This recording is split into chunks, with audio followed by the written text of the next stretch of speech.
So hi everyone, I am Amit Maurya. Welcome to Exampuram Education Hub. तो guys देखो, आज classes start हो रही है हमारी ऑनलाइन और मैं आपको यहाँ पे पढ़ाने वाला हूँ हिस्ट्री। क्लियर है? वैसे आज कुछ स्पेशल पढ़ना तो नहीं है हमें, जहाँ तक मैं बताऊँ। आज हम ओनली सिलेबस पे थोड़ा बहुत डिस्कस करेंगे कि हमें हिस्ट्री के अंदर पढ़ना क्या होता है आखिरकार। ठीक है। अब जैसे कि हमें सभी को पता है, हिस्ट्री का जो सिलेबस है आपके जीके जीएस में सबसे लार्जेस्ट सिलेबस है। ठीक है। सबसे ज़्यादा आपको क्लासेस किसी भी कंपटीशन को लेकर अगर पढ़नी है, जो आपको सिलेबस में सबसे ज़्यादा क्लासेस पढ़ने को मिलती है वो हिस्ट्री के अंतर्गत ही आता है। ठीक है।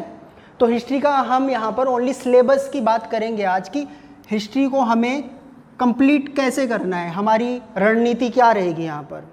ठीक है। सबसे पहले तो हम देखते हैं classification of history. Mainly history को बांटा जाता है 3 पार्ट्स में। ठीक है। तो हमने हिस्ट्री को 3 पार्ट्स में डिवाइड किया है अपनी सहूलियत के आधार पर। ठीक है। पहला होता है प्राचीन इतिहास। प्राचीन इतिहास इसको बोलते हैं एंसेंट हिस्ट्री। क्लियर? बीच में हमें पढ़ना होता है मध्यकालीन भारत, या फिर इसको बोलते हैं मिडाइवल हिस्ट्री, मध्यकालीन इतिहास। ठीक है। Medieval history. और सबको पता है फिर जो हमारा लास्ट का जो हमारा पार्ट बचता है ये है मॉडर्न हिस्ट्री, यानी कि आधुनिक इतिहास।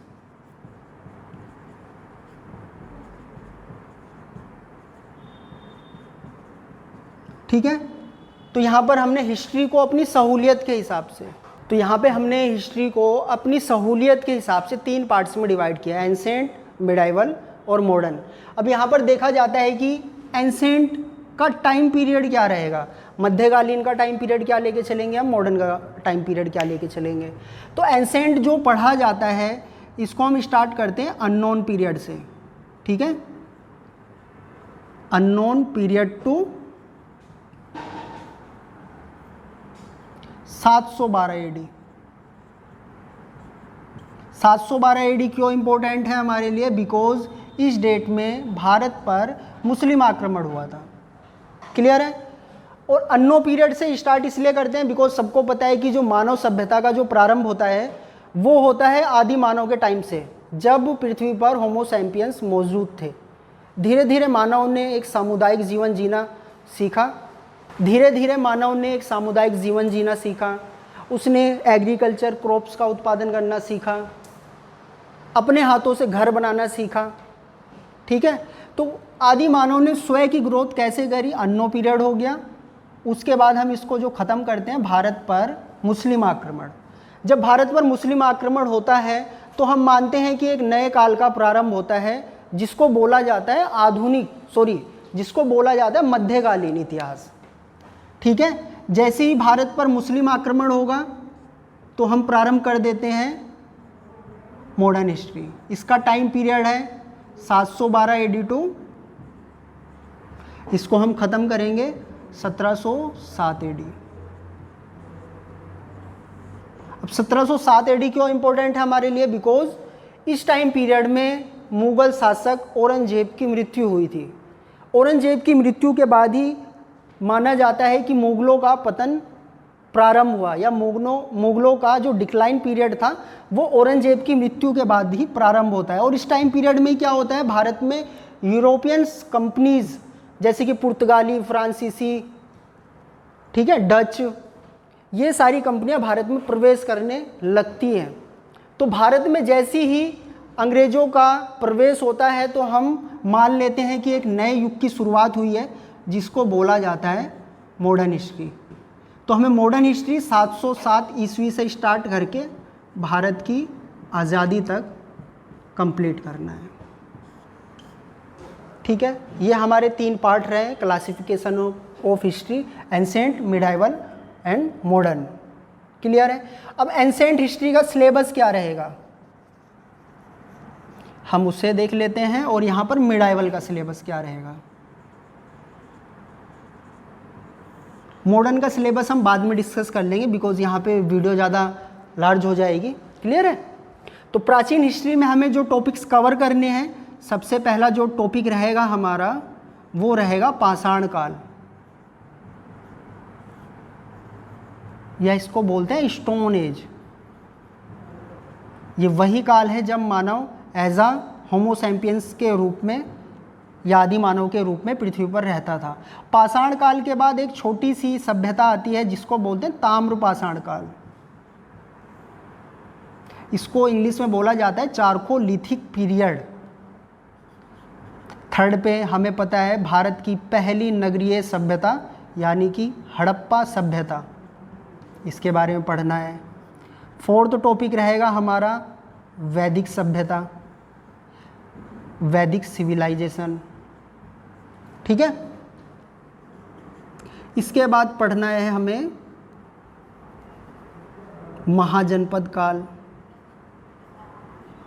कैसे भारत में छोटे छोटे राज्य स्थापित हुए एक के बाद एक, उनको हमें महाजनपद काल में पढ़ना है।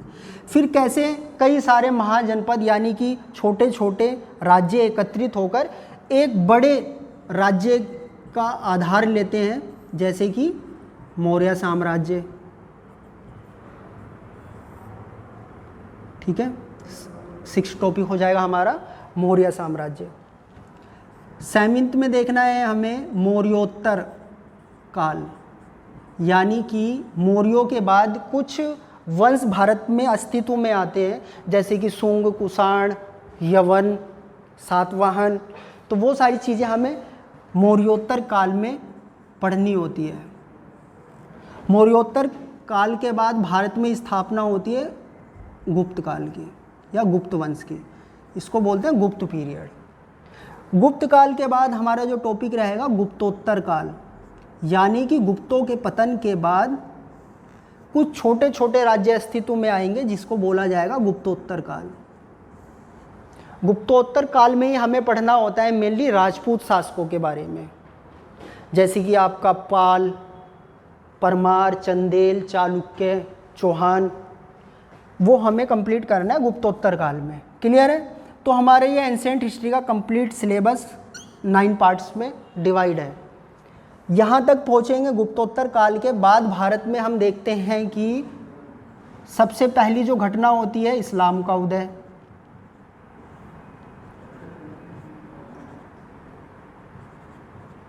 और इस्लाम का जैसे ही उदय होता है तो भारत में अरब आक्रमण यानी कि मुस्लिम आक्रमण प्रारंभ हो जाते हैं।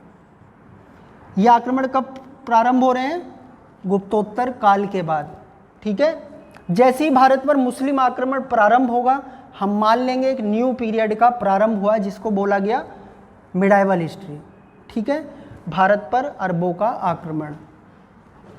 अब सीक्वेंस में भारत पर आक्रमण होता है कासिम, गजनवी, गोरी। कासिम और गजनवी छोटे स्तर के शासक होते हैं। उनका जो मेन रीज़न होता है भारत पर आक्रमण का वो होता है भारत से धन की प्राप्ति। ये भारत पे आक्रमण करते हैं, भारत को लूट के वापस अपने सेंट्रल एशिया में चले जाते हैं। परंतु जो थर्ड नंबर पे अरब आक्रमणकारी, तुर्क आक्रमणकारी आता है जिसको बोला जाता है गोरी, तो गोरी के ही कुछ गुलाम होते हैं।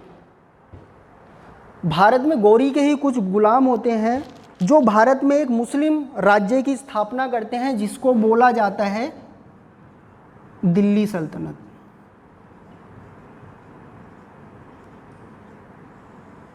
दिल्ली सल्तनत में हमें मेनली 5 वंशों के बारे में पढ़ना होता है। पहले को बोला जाता है गुलाम वंश,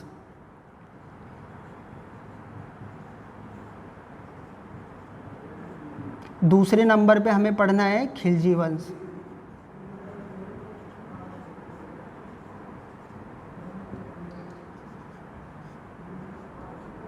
थर्ड पे तुगलक वंश,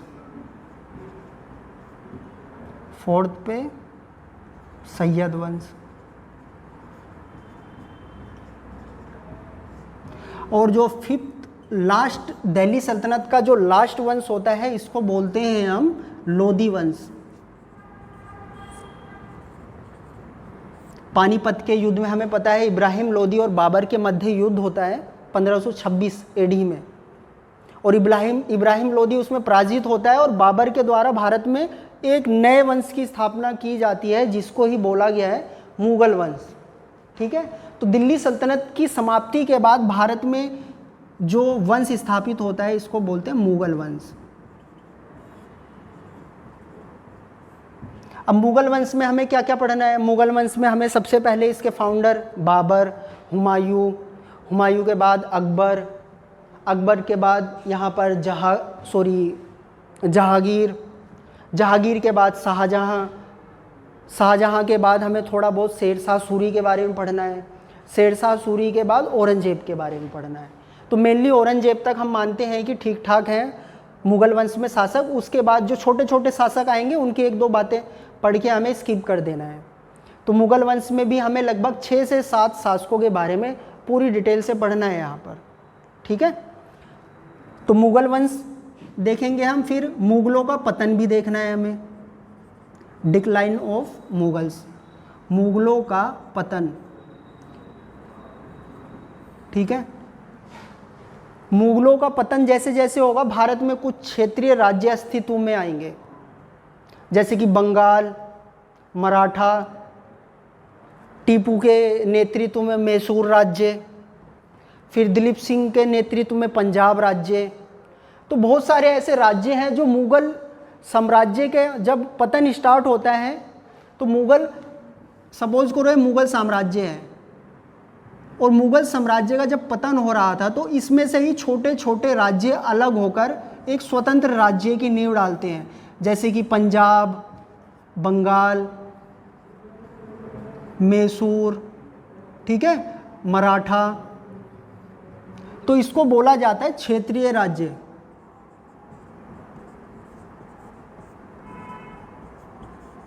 ठीक है, इसमें हमें लगभग 6 से 7 रीजनल स्टेट्स के बारे में पढ़ना है।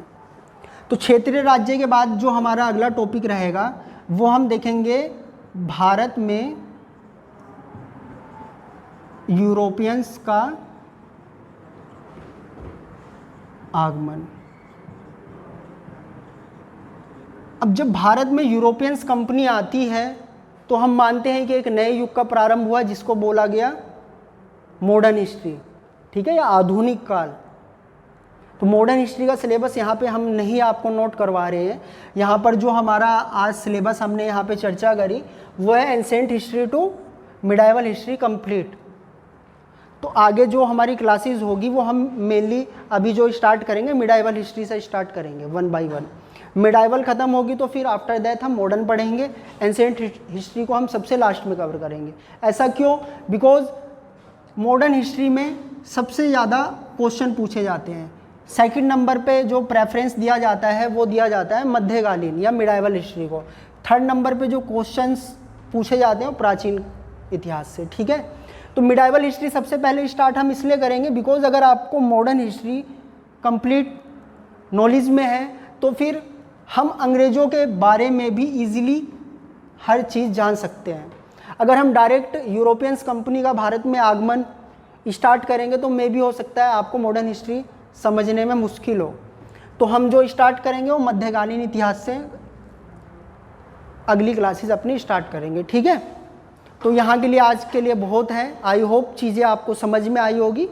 ठीक है, बाकी आज के लिए थैंक यू, मिलते हैं अपनी नेक्स्ट क्लास में।